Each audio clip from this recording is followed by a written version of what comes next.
Welcome to Story Time. My name is Jennylynd James, and I am the author of a series of travel memoirs.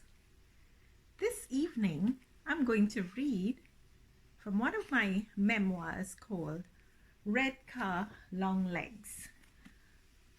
Red Car, Long Legs, Adventures in California and Beyond.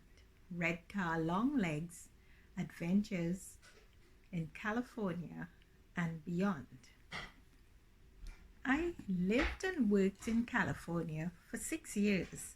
I worked in the fresh fruit and vegetable industry.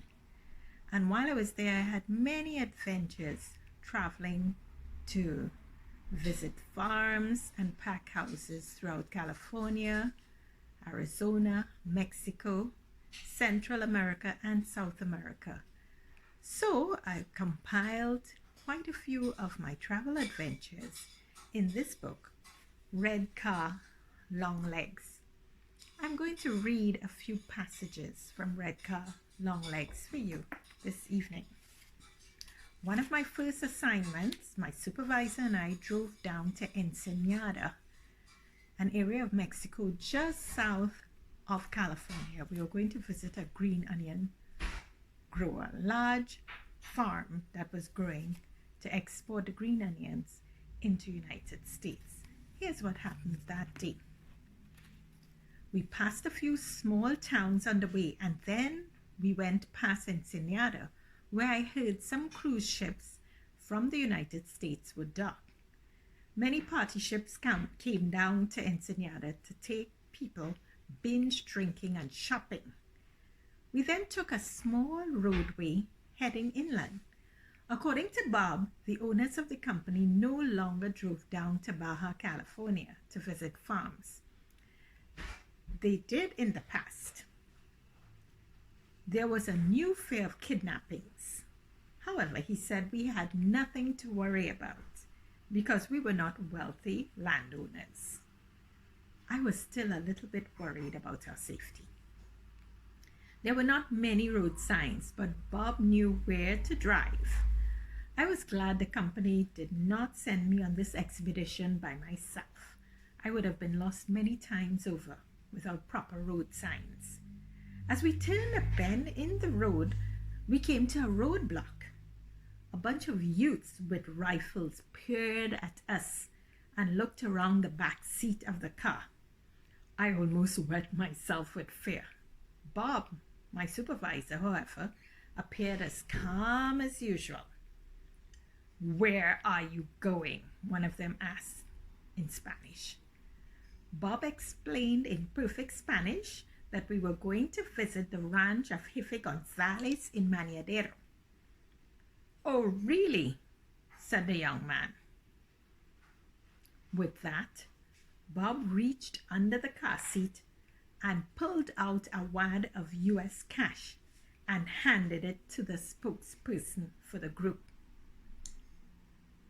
He smiled, showing a few rotten teeth, and signaled to his buddies to open the makeshift barrier. I could not even speak. The shock of the event, which happened in less than a minute, was reeling in my head, and I was shaken. But I tried to speak as we drove past some of the young men who still stared at the car suspiciously. "Don't worry, Jennylynd. I have things under control," said Bob, trying to calm me down. "You just have to give them a few dollars and they're fine." But is that some sort of government roadblock? Were they bandits? I couldn't calm down. They had big rifles. Oh my God. That was so scary. The shock took a few minutes to wear off. I still could not understand the situation. "We may meet a few fellas like that again," said Bob. "I have cash under the car seat and a gun. So don't worry," he said calmly. "A gun? A gun, you said? And I have nothing to worry about? I've never come close to a gun in my life. I've lived a sheltered life, Bob." I took a few deep breaths and looked out the window as the car sped along.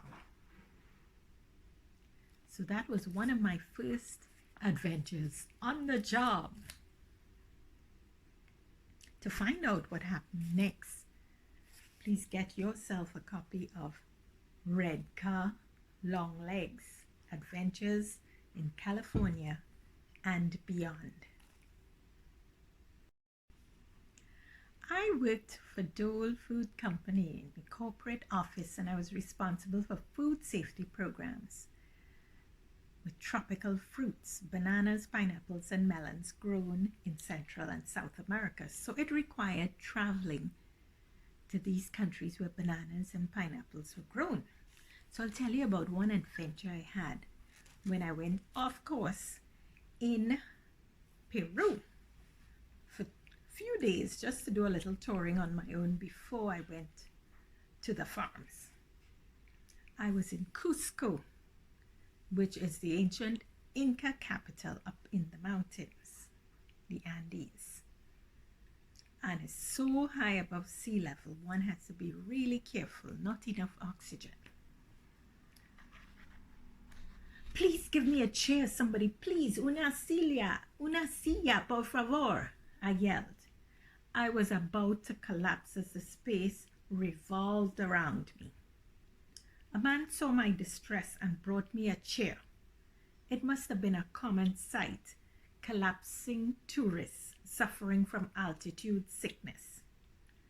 I sat there for a while and watched the world spin as I caught my breath. What little was available. You okay, lady? He asked. Yes, I'll be fine, thanks, I said, gasping. After about 15 minutes, I felt strong enough to move. However, I also realized I was hungry. It was a long time since dinner the night before. I walked to the nearest restaurant, which was 2 doors down from the market, and sat down again. The place was empty, but they were open for business. I looked at the menu in a daze while translating in Spanish. Then I ordered a light soup. My stomach may not have kept down a heavy meal. I chatted with the waiter and told him about my near collapse from altitude sickness at the market a few minutes before. He suggested that I rest. Why was everyone trying to get me to rest? As I finished my soup, an indigenous woman walked in from the street and spoke loudly with all the waiters. She also greeted me vociferously. She carried a tray covered over with white cloth. The waiters started motioning to me to taste something. Cuy, cuy, they said in chorus. What? I had no idea what they were talking about. Everyone knew I was visiting from America. Cuy, cuy, they said again. Trátalo. Just then, the woman removed the white cloth to reveal what looked like 6 big barbecued rats. Their eyes and teeth were looking at me. Cuy! They motioned for me to try it. I looked in disgust, and the creatures smiled back. No gracias, nada para mí, I said. I was not going to taste the ugly-looking critters. Not for love nor money. She did not accept no for an answer. The woman took her grubby fingers with nails full of dirt and broke off a piece for me to taste.